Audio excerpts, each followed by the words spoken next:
High কমিশনে ঢুকে জাতির পিতার ছবি নিয়ে অপমান করেছে, এত সাহস কোথা থেকে পায় আমি জিজ্ঞাসা করি।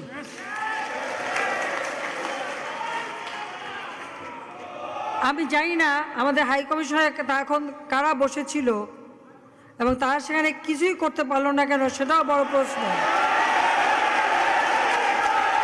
আর আমি আমার প্রবাসী যারা বাঙালি, না আমার প্রবাসী বাঙালিদেরও আমি বলবো যে যারা এই ঘটনাগুলি ঘটিয়েছে তারা চলাফেরা করে না, তাদের দেখেন না। যে হাত দিয়ে জাতির পিতার ওই ছবি নিয়ে তারা ভেঙেছে, তাদের যা উপযুক্ত করা উচিত সেটা করতে হবে। কারণ জাতির পিতার নাম মুছে ফেলার চেষ্টা করা হয়েছিল, তো তারিখ যেহেতু দূরের কথা, ওর বাপ তো চেষ্টা করেছিল এই নাম মুছতে, ওর বাপও চেষ্টা করেছে, মাও চেষ্টা করেছে। তারা কি পেরেছে নাম মুছতে? পারে নাই।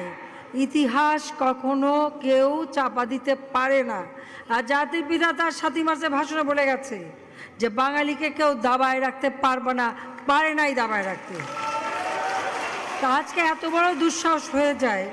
হ্যাঁ, আমি প্রধানমন্ত্রী এসে আমারটা যা করুক ওটা আমি কিছু মনে করি না, কিন্তু যিনি আমাদের জাতির পিতা, যার আইন আছে, সেখানে হাত দেবে এত সাহস কোত্থেকে পেল?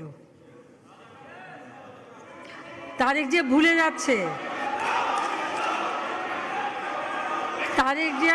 যাচ্ছে যে তার মা দুর্নীতি করে জেলে গেছে, আজকে তার